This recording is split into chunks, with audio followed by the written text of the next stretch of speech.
Hello friends, हमने पर्यावरण के पहले टॉपिक में पढ़ा था हमारे प्राकृतिक संसाधन और प्राकृतिक संसाधनों में प्राकृतिक संसाधन क्या होते हैं कि जो संसाधन हमें प्रकृति से प्राप्त हैं वो संसाधन हमारे प्राकृतिक संसाधन कहलाते हैं। जैसे कि सूर्य है, पृथ्वी है, भूमि और जल, जो भी चीजें दिख रही हैं हमें जिन्हें मानव खुद से नहीं बना सकता, वो सारी चीजें हमारी एक प्राकृतिक संसाधन कहलाती हैं। उसमें सूर्य को हमने विस्तार से पढ़ लिया था और अब हम चर्चा करेंगे आज अन्य प्राकृतिक संसाधनों की कि वो कौन कौन से हैं और किस तरह से मानव जीवन में उपयोगी हैं। तो पहला सूर्य था, उसके बाद वायु, जल और भूमि। आज हम इन तीन पे डिस्कशन करेंगे कि ये हमारे लिए कैसे उपयोगी है। वायु एक ऐसा संसाधन है कि जो हमारे लिए मानव जीवन पशु पक्षियों के लिए, एवं पेड़ पौधों के लिए, सबके लिए निहायत ही जरूरी है। इस प्रकृति के संचालन के लिए बहुत ही आवश्यक तत्व होता है। वायु बहुत ही आवश्यक संसाधन है, क्योंकि इंसान खाना खाने के बगैर थोड़ी देर कुछ घंटे रह सकता है, पानी पीने के बगैर भी कुछ घंटे रह सकता है, लेकिन वायु ऐसी है कि जिसके बिना कुछ मिनट ही रुक पाना असंभव हो जाता है।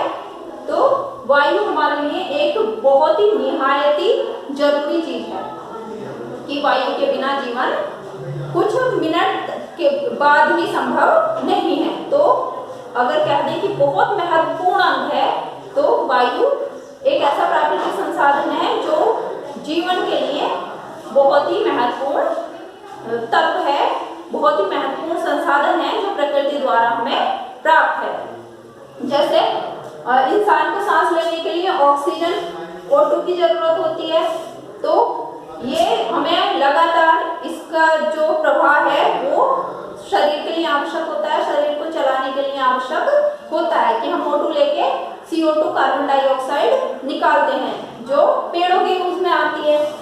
तो इस तरह से वायु बहुत ही महत्वपूर्ण संसाधन है मानव जीवन के लिए भी और प्रत्येक जीवित वस्तु के लिए, जो भी जीवित चीजें हैं उनके लिए वायु बहुत ही महत्वपूर्ण है। उससे आगे है जल। जल की आवश्यकता हमें वायु की जैसे हर मिनट पे तो नहीं, लेकिन कुछ देर के बाद इसकी हमें आवश्यकता होती ही है, क्योंकि जो हमारा शरीर है वो 70% जल से बना हुआ है कि हमारे शरीर में 70% जो हिस्सा है वो जल का है। तो पता है कि जल की कमी जब शरीर में हो जाती है, डिहाइड्रेशन जब शरीर में हो जाता है तो कितनी सारी परेशानियां हो जाती हैं।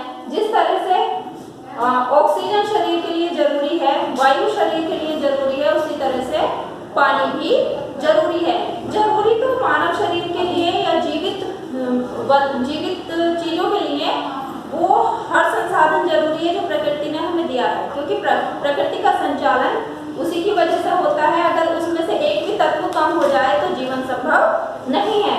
लेकिन किसी चीज की ज्यादा इम्पोर्टेंस है और किसी चीज की थोड़ी कम है कि उसके बिना कुछ घंटे या कुछ दिनों तक गुजारा किया जा सकता है, हो सकता है।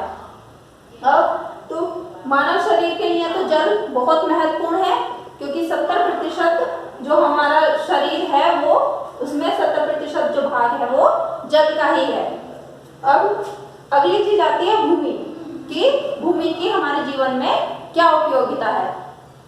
भूमि तो ऐसी चीज है कि अगर हम खड़े हैं तो उसके लिए हमें किस चीज की जरूरत हो रही है, भूमि की जरूरत है। भूमि के बिना कुछ भी चीज स्थिर नहीं हो सकती, उसे स्थिरता प्रदान करने के लिए जमीन की जरूरत होती है। हमें अपने आवास बनाने के लिए जमीन की जरूरत होती है। ये बहुत समझने वाली चीज नहीं है, खुद महसूस करने वाली चीज है कि किस तरह से भूमि का हम प्रयोग करते हैं। खेती बाड़ी हम करते हैं, उसे आसमान में पैदा नहीं कर सकते, हवा में कोई चीज पैदा नहीं हो सकती, उसे पैदा करने के लिए जमीन की जरूरत होती है। अपने घर बनाते हैं उसके लिए जमीन की जरूरत होती है।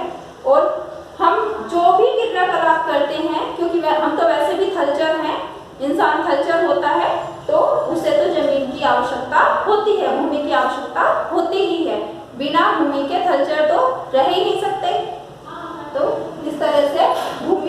हमारे लिए एक बहुत ही महत्वपूर्ण संसाधन है। महत्वपूर्ण हर एक संसाधन है जो प्रकृति ने हमें दिया है, क्योंकि एक संसाधन भी अगर कम कर दिया जाएगा तो जीवन की कल्पना असंभव हो जाएगी।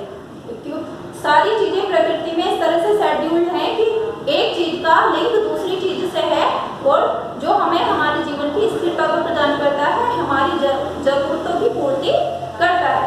तो ये इस प्राकृतिक संसाधन जो चैप्टर है हमारा पर्यावरण का, उसके इसमें इतना ही। Thank you.